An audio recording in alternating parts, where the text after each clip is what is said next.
And without further ado, we've made it to Tallinn, Estonia.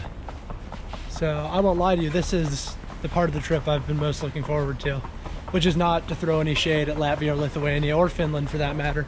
It's just I've always wanted to go to Estonia. Now you might wonder why, it's kind of a random country. Well, that's probably part of it. I do love a good random country. Makes me feel special to know that I'm one of the few people who really wants to come here.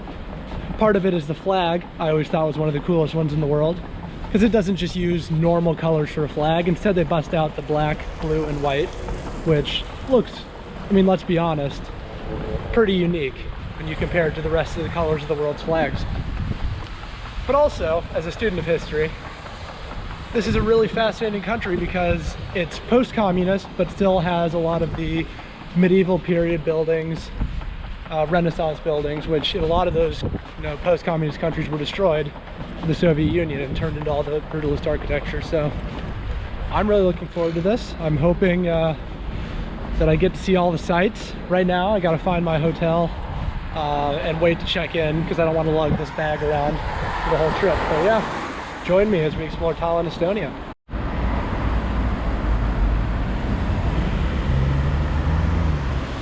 So right off the bat, we can see something I really like about Estonia, which is right here. We have this church, not modern at all, appears to be made out of wood. No, it's got fading color. But then as you look around, modern building, modern building, modern building, stone building, and then modern building, modern building, modern building.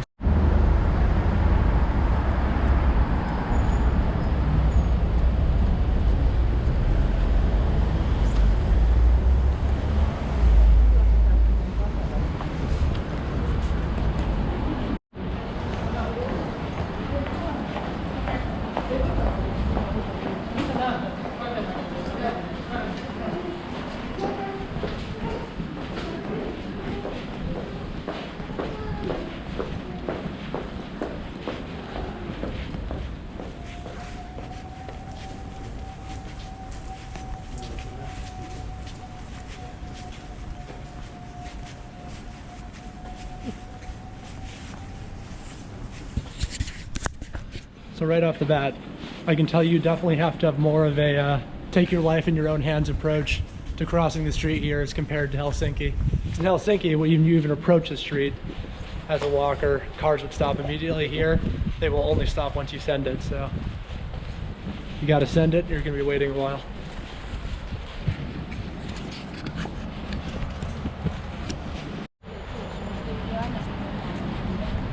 Just a small taste of coming attractions.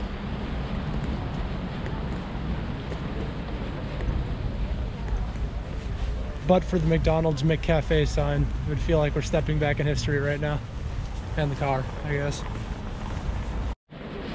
This bar gives me major Hobbit vibes.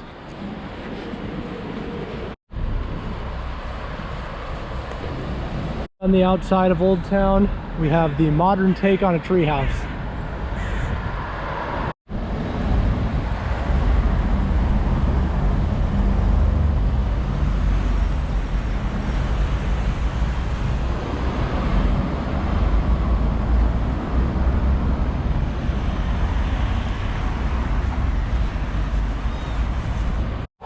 As I do my long walk here, I thought I'd talk about the ferry.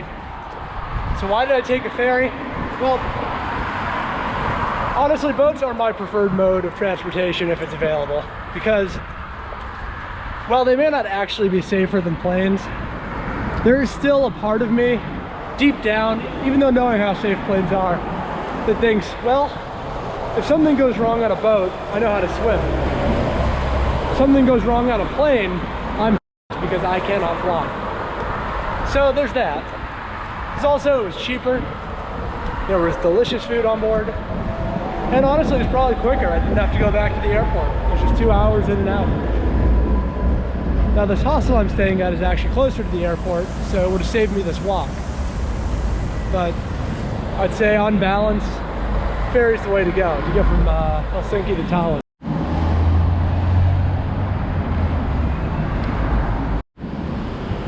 If this is unintentional, then this is the funniest paving screw-up I've ever seen in my life. It's just a lump in the middle of this plaza. I'm sure over the course of my time here and recording these videos, I'm gonna say a lot of things that really annoy Estonians. So let me just get the first one out of the way right now.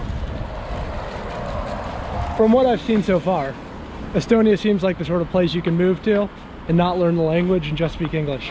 Now, obviously, I've never endorsed doing that, because I think if you move to someone's country like Estonia, where you have this really strong, whatever, cultural heritage that revolves around speaking Estonian, you should at least try your best to learn a little bit so you can try to assimilate a bit into that culture. But it would definitely be tempting to not learn it, because apparently it's a very hard language. Because based on the conversations I've heard, this is a cosmopolitan enough city where you could very easily get away with English or even Italian or German. I've heard both of those on this walk as well. So just my thoughts, first 30 minutes being in the city. We'll see how that evolves. Maybe I'm wrong. I've somehow landed myself in suburban Tallinn, which is very picturesque, but it is not where I want to be. Details as events warrant.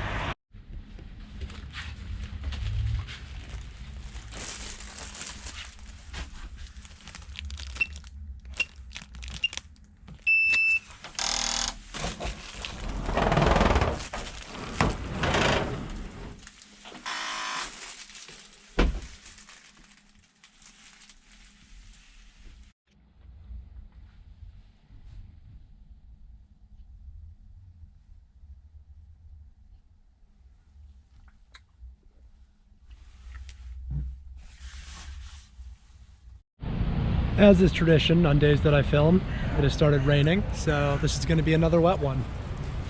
But anyway, we're gonna power through. So we're back where we were earlier at the beginning of the old town at the Viru Gate. So this used to form the beginning of the bulwark that protected what is now the old town, but what used to be all of Tallinn. So you can imagine this was probably built to keep out the Slavs, or maybe even Mongol invaders, as they were constructed in the 14th century. So Mongols would probably still be on everyone's mind, even if they hadn't been a major player in the region for quite some time.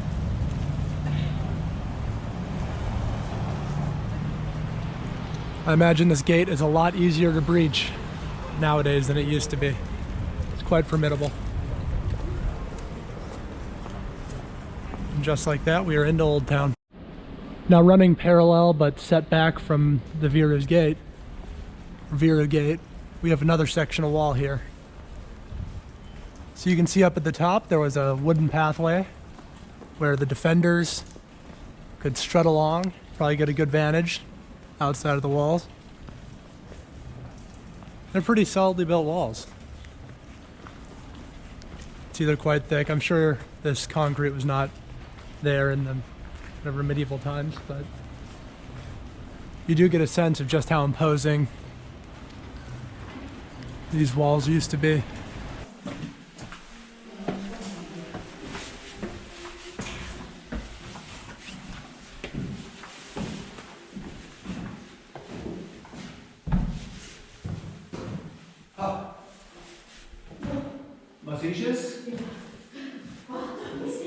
So you can see this is why they fired cannons out at the attackers.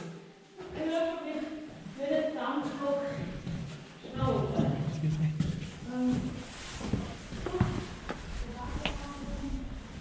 Now here, you can get a better picture of the battlement. So this is the classic thing for archers. So they could fit their bows through there, far away.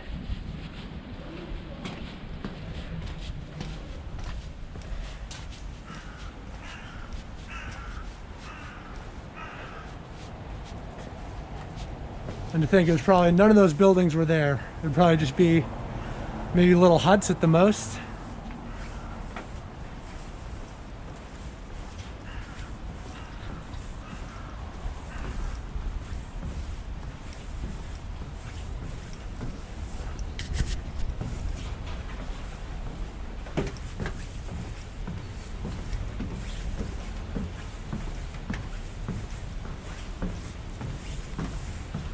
I really do feel the warrior spirit flooding into me right now.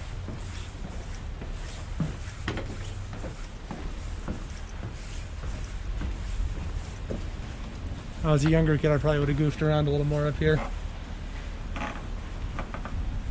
pretending I was a defender of the old city of Estonia, but I think that'd probably be frowned upon now.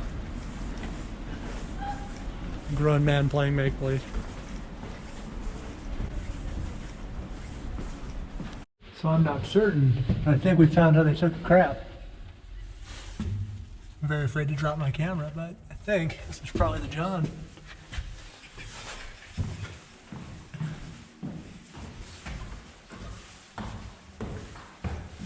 That's an awesome translation.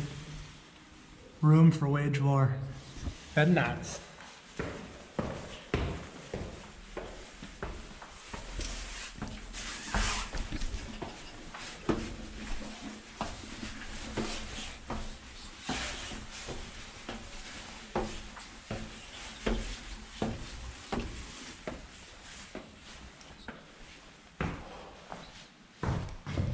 There we go.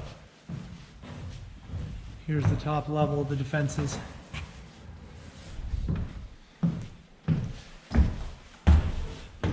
So you can imagine, in the absence of these other buildings, you would have probably a good mile, a couple miles of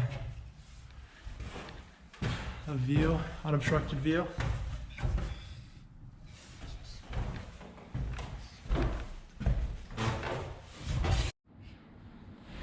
So you can see how big the wall used to be.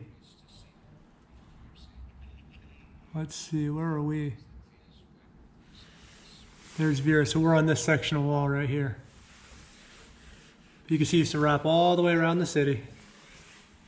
And up there is Toompea, which is where the parliament is now. And it's likely where we're going next. This is a Harry Potter type alley.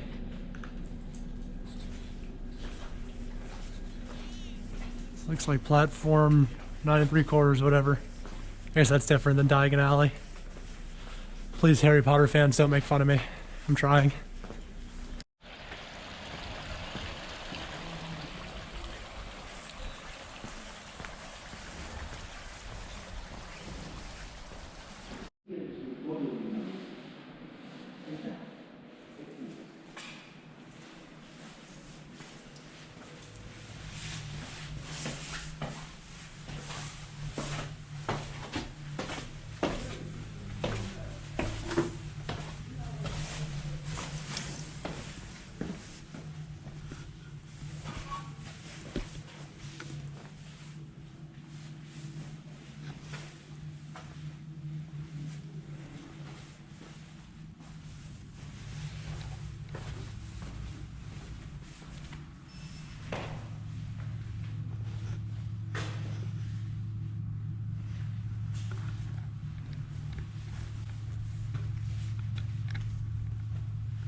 As you'd expect with where it's located, Estonia's history is very much a history of the sea. They were in an area that often dealt with Viking attacks. They're part of the Hanseatic League. They're involved in maritime trade.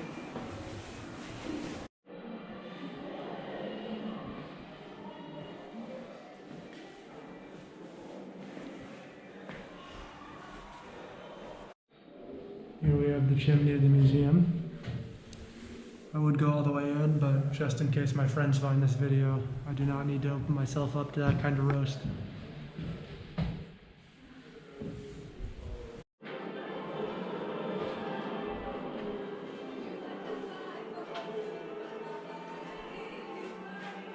Well, nothing's in any language I recognize, so I'm assuming this is about the music revolution and during the Soviet times. Well, this is gonna give me nightmares. Walked into the room, creepy mannequin, but I swear it's gonna like jump at me. Not a fan of that. We're going back down.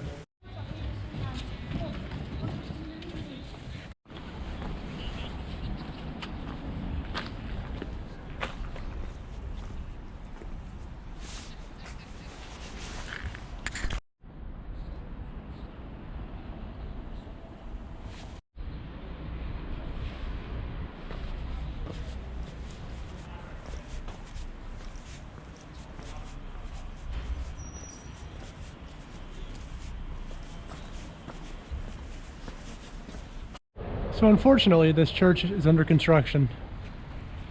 So we're not going to get to go in, but I guess enjoy the views of the facade.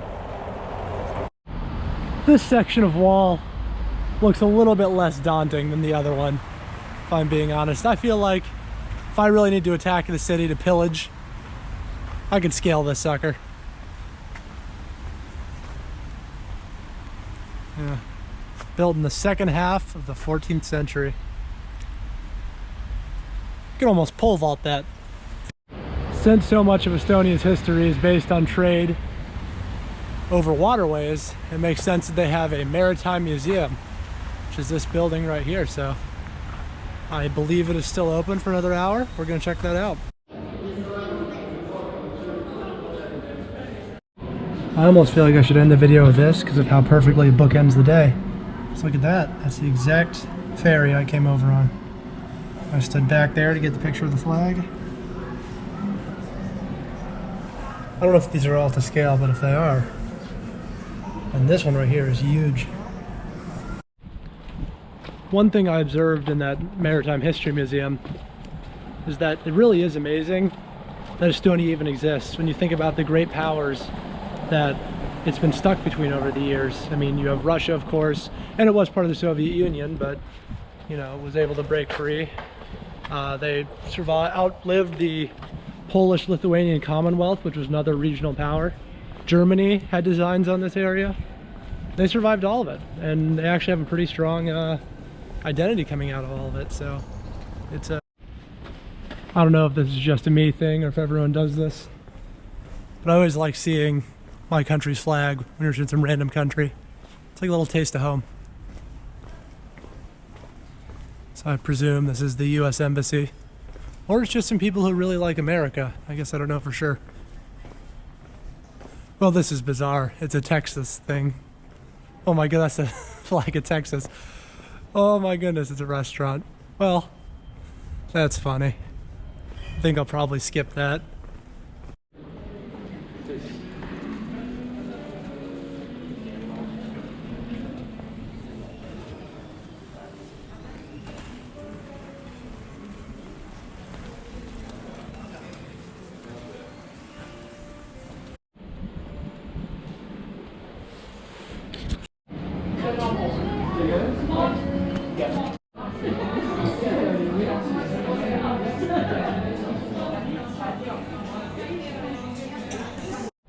This building across the street with the funky door may not look like much, but it's actually where the Tallinn Philharmonic plays, and it's also the House of the Blackheads, which was a trading guild in Tallinn who commissioned a lot of the stonework you see on here.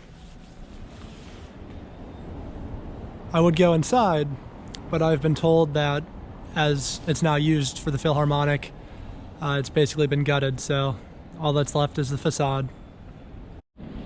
I've often wondered when I walk around these European cities like Vienna or like Tallinn, where you know everything's super old, it's well maintained, and you really get the feeling of sort of being in the past but also the present. I wonder if you grew up here, do you just get used to it? Is it not entertaining for you anymore? That's kind of sad if so. It really is just beautiful. Everything's so picturesque. This is something that never gets old for me.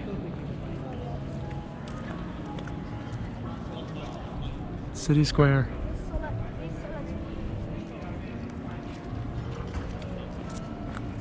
This one reminds me a lot of the one in Weimar, which sadly I do not have a video of. Size-wise, it's about right. And the vibes are, as they say, immaculate.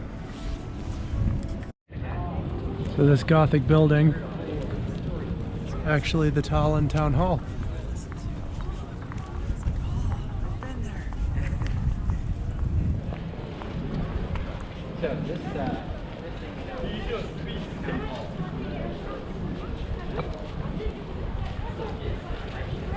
It's a pretty magnificent building, considering it's built in the 1400s. Here we have St. Nicholas's Church.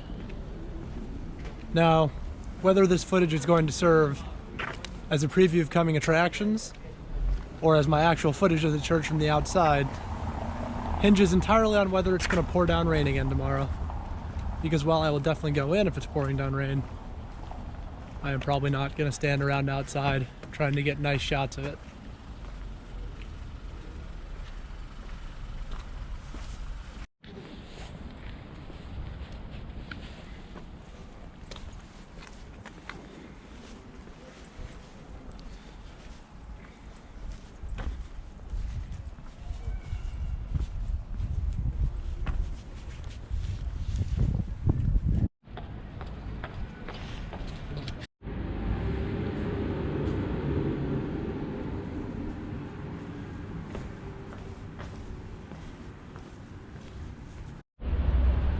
As night starts to fall on Tallinn, we can look at this memorial, which shows an honor of the Estonian forces who died trying to keep Estonia independent from Soviet Russia in a war from 1918 to 1920. Now, eventually Estonia did capitulate, but it took about 20 more years, so that's powerful monument. And then across the way, another church. Now I'm not sure if Estonia follows the same coloring pattern that Austria did, but if you all recall from my Austria videos, yellow churches were Lutheran, pink were Catholic. So my guess is that's a Lutheran church unless they really switched up things in Estonia.